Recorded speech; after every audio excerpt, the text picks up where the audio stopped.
कैसे हुआ गौतम बुद्ध जी को आत्मज्ञान?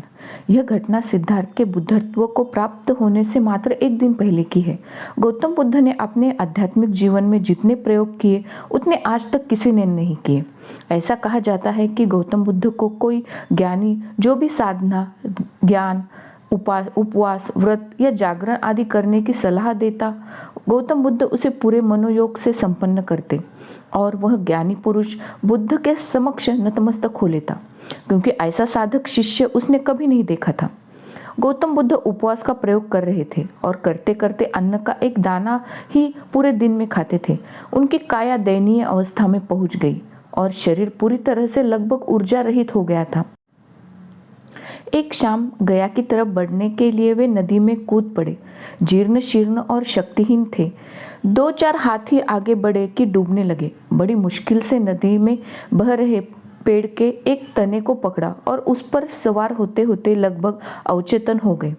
बुद्ध के कुछ शिष्य दूर से ही ये सब दृश्य देख रहे थे और उन्हें बड़ी निराशा हुई कि जो व्यक्ति नदी पार नहीं कर सकता वह हमें भवसागर से कैसे पार कराएगा, और वे शिष्य बुद्ध को छोड़कर भाग गए। बुद्ध को पता भी नहीं चला कि कब वे दूसरे किनारे पर पहुंचे। चेतना लौटने पर वे धीरे धीरे वहां से चले और एक शिलाखंड पर आकर लेट गए और आकाश को देखने लगे। अभी रात थोड़ी बाकी थी, सितारे आसमान में थे, डूब रहे थे और अब आखिरी सितारा पूरे आकाश में रह गया था। आखिरी सितारे को डूबने में कुछ समय लगा था। गौतम बुद्ध उसे अपलकर निहारते रहे। जब वह तारा डूबा तो बुद्ध उठकर बैठ गए और तटस्थ बुद्धत्व का प्राप्त हो गए।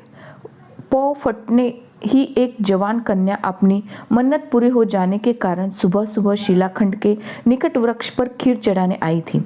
उसने पेड़ के नीचे एक जटाधारी कृशकाय व्यक्ति को देखा। उसे लगा कि पेड़ का देवता आज खुद प्रकट हो गया है। उसने खीर का कटोरा बुद्ध के हाथों में दिया और अपने कार्य बनने का धन्यवाद भी किया।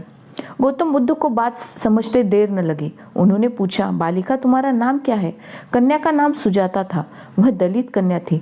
बुद्ध को खीर खाता देख शेष 2-4 शिष्य भी जो साथ थे भाग खड़े हुए।